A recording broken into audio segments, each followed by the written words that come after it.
Son unas jornadas que arrancaron en el año 2005 como colaboración de la Agencia Vasca de Cooperación y el Ayuntamiento de Bilbao y como apuesta de alguna manera por incorporar la perspectiva de género y la visión feminista a las políticas de cooperación al desarrollo y a los procesos de desarrollo humano.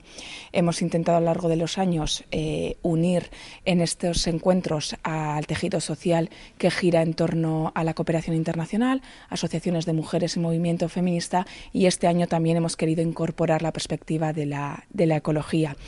Es durante tanto la jornada de ayer como hoy a lo largo de todo el día lo que pretendemos es compartir experiencias de países de Latinoamérica, en este caso con experiencias de Euskadi, de nuestras baserritaras, con un punto de vista de feminismo, incorporando perspectiva de género y que nos sirva para mejorar los procesos tanto que tenemos aquí en nuestra tierra como en los proyectos de cooperación internacional para ir avanzando hacia esa sociedad que todos deseamos más justa, más igualitaria y donde las desigualdades de género vayan desapareciendo. Tenemos como dos tipos de participaciones. Algunas formulaciones más teóricas de ponentes que hacen un planteamiento más general y luego compartir experiencias. Entonces, bueno, pues como hemos comentado, traemos experiencias de Ecuador, de El Salvador, de México, también de aquí, y entonces hace que estas jornadas sean un lugar de encuentro, incluso diría un poquito también de celebración del tipo de políticas y de acciones que se proponen desde la cooperación al desarrollo. Entonces unimos pues esa perspectiva, esa cercanía a esas problemáticas en las que de alguna manera pues aquí también nos sentimos corresponsables. Y bueno, yo creo que es unas jornadas que animan también al sector social de la cooperación y a las propias instituciones a retomar con más ánimo y con más fuerza pues los retos y los trabajos en cooperación.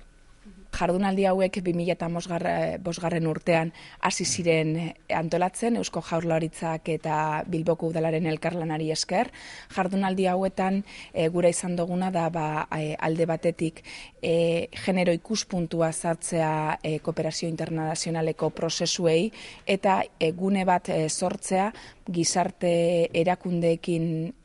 berba egiteko, bai mugimendu feministekin eta aurten baita ere ekologia arlo horretan mugitzen diren pertsonekin. Hementsi izango ditugu esperientzia oso ezberdinak Latinoamerikako herrialdetatik eta baita Euskadiko geure arlotik, eta gura duguna da banatzea ideiak, esperientziak eta batez ere balio izatea hemendik aurrera garatzen ditugun prozesuak hobetzeko eta genero ezberdintasun horiek gutxitzeko ia lortzen dugun behin batez desegitzea. Bai, aportazio ezberdinak dauzkagu, jardunaldi hauetan, alde batetik ponentziak apur bat teorikagoak, baina baita ere esperientziak konkretuak, eta baita ere interesgarria eta azpimarratu behar da, gure ustez, jardunaldi hauek dira baita ere gogoak eta animo hartzeko erakundeok eta baita ere ONG-ak eta gure instituzioak bai udalak eta bai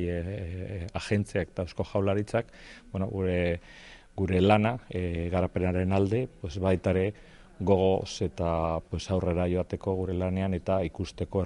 erronka berriak. Eta baita ere importante da hori baita ere ospatzeko eta topaguneak bezala hauek gutxeak, ezta? Horik gutxea. Nosotros empezamos un proceso de intercambio con los movimientos feministas indígenas y campesinos en Guatemala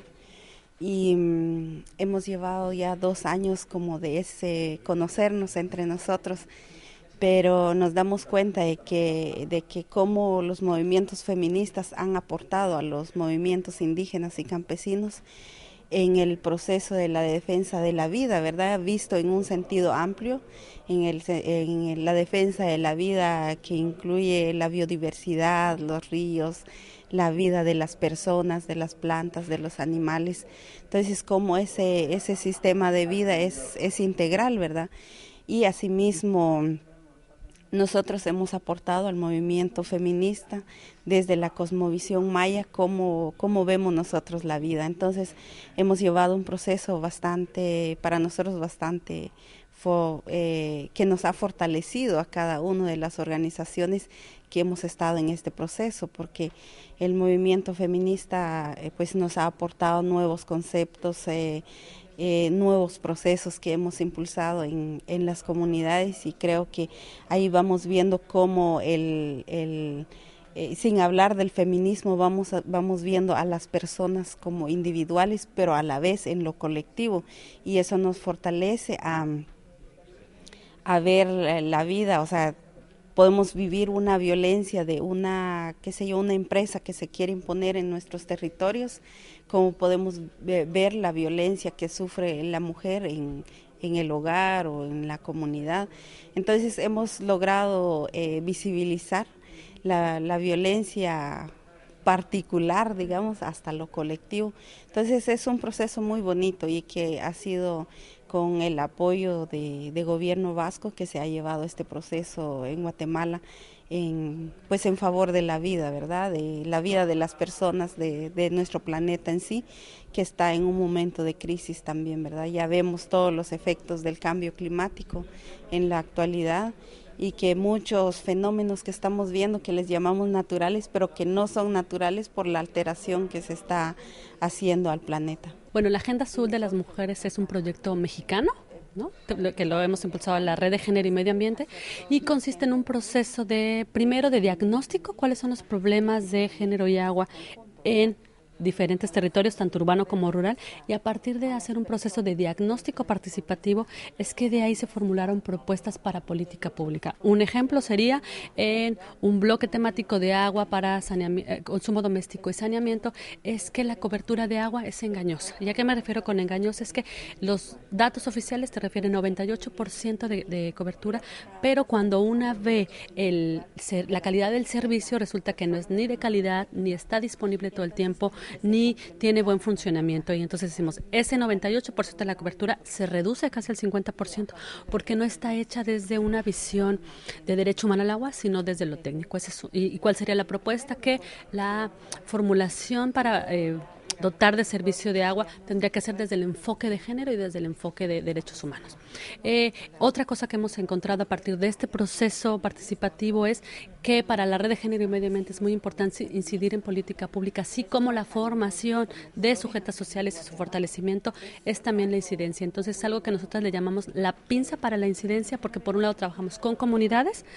tanto urbanas como rurales, en diversos estados, pero por otro lado también apuntalamos a procesos de capacitación y de sensibilización con las y los funcionarios públicos de instituciones que tienen que ver con el agua, pero no solo, sino medio ambiente, desarrollo social y por supuesto los institutos de las mujeres. ¿Qué ha significado esto en México, no? Yo decía, es una experiencia que tiene casi 10 años, bueno, 8 ahora, empezamos en 2006, pero ha significado, por un lado, hallazgos de la problemática del agua, que tenemos problemas, contaminación, escasez, disponibilidad, corrupción, procesos de privatización, es decir, aquí tendría que hacer una larga lista de los problemas del agua, pero que mirarlos desde el enfoque de género te da un matiz diferente. Los impactos que viven hombres y mujeres en torno al agua son diferentes en términos de uso de tiempo, de el ejercicio de derechos, de participación en toma de decisiones, y nos ha dado mucha información muy valiosa para seguir fortaleciendo la ciudadanía, ya decía yo, de las mujeres, pero también para establecer estrategias de capacitación, de formación, de dotar de información y habilidades, articularnos con otros movimientos, con otras mujeres, pero otro lado que también nos ha dado es que se ha visibilizado la importancia del tema, es decir, no es algo de lo que se habla todo el tiempo, pero siempre que se habla de medio ambiente en algunos espacios o de género, saben que vemos algunas mujeres de la Red de Género que vamos a estar ahí siempre colocando que el modelo de gestión del agua tiene que ir con perspectiva de género. Si bien es cierto es que hemos logrado tanto acciones positivas en términos de las mujeres con las que hemos participado, urbanas y rurales, vuelvo a decir, y algunas indígenas, también hemos logrado algunos aspectos de la incidencia pública, es decir, logramos que se hiciera un programa de plomeras, fontaneras en la Ciudad de México, después escaló a política pública, y dijimos, bueno, ya está ya, pero solo se hizo un año, ¿no? Entonces, hemos tenido ese logro de lograr llegar a la institución, pero luego, bueno, hay una lógica en las instituciones que no necesariamente lo que llega se continúa, ¿no? Entonces ahora estamos en el momento de decir, veamos todo lo que hemos hecho, tanto con las compañeras, tanto con los compañeros, hemos recorrido un largo camino, hemos capacitado, hemos enseñado, hemos aprendido juntas las mujeres junto con nosotras y al revés. Ahora veamos todo lo que hemos logrado y fortalezcamos. Pero algo que estamos muy claras ahora es que tenemos que ir hacia la formación de redes con las mujeres. Mientras no tengamos ciudadanas conscientes de nuestros derechos, del ejercicio, del potencial que tenemos y de que sería muy bueno para transitar a un modelo de gestión del agua democrática y equitativa, que las mujeres sean las protagonistas, porque son las que más de cerca viven los problemas y por lo tanto son ellas las que tendrían que estar colocando su voz de por dónde tendrían que hacer la solución de las propuestas. Y algo que nos parece también importante es que el modelo de gestión del agua tiene que transitar hacia una visión mucho más sustentable y de menos tubo, es decir, lo que importa es el servicio, pero no la calidad. Y también algo que nos parece fundamental es reflexionar sobre el ciclo natural del agua. Es decir, hay que reflexionar que todo el agua que viene del cielo se desperdicia y no se aprovecha. Y lo que hacemos en México, no sé si en otro lugar, es extraer. Entonces también pensamos que por ahí también tenemos que transitar a otra visión del modelo de gestión del agua.